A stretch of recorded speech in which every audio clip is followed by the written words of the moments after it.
2 கொரிந்தியர் 5வது அதிகாரத்தில 3வது வசனத்த பார்ப்போம். தரித்து கொண்டவர்களானால் நிர்வாணிகளாய் காணப்பட மாட்டோம்.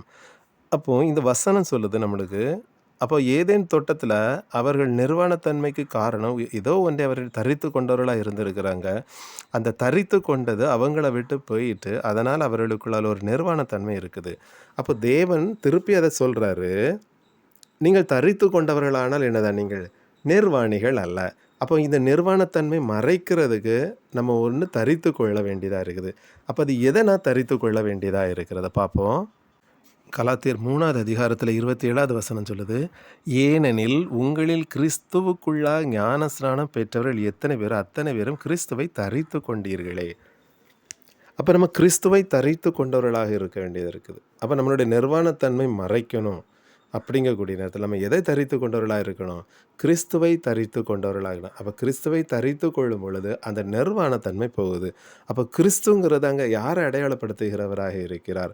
கொலோசியர் 1வது அதிகாரத்தில 27வது வசனத்தை நம்ம பார்க்கும் பொழுது, புற ஜாதிகளுக்குள்ளே விளங்கிய இந்த இரகசியத்தில் உள்ள மகிமையின் ஐஸ்வர்யம் இன்னதென்று தேவன் தம்முடைய பரிசுத்தவான்களுக்கு தெரியப்படுத்த சித்தமானார். கிறிஸ்துவானவர் மகிமை நம்பிக்கை உங்களுக்குள் இருப்பதே அந்த ரகசியம். அப்போ அந்த ஏதேன் தோட்டத்தில் போன அந்த ஜீவன் நம்மளுக்கு ஒரு ஜீவனை தந்திருந்தார் தேவன். அதை இழந்துட்டோம் ஏதேன் தோட்டத்தில் தேவனுடைய வார்த்தைக்கு கீழ்ப்படியாத நிமித்தம். இப்போ என்ன நடக்குது? 1 யோவான் 2:25 நித்திய ஜீவனை அளிப்பேன் என்பதே அவர் நமக்கு செய்த வாக்குத்தத்தம். 1 யோவான் 5வது அதிகாரத்தை நம்ம பார்க்குறோம். அந்த ஜீவன் அவருடைய குமாரனில் இருக்கிறதே என்பதே.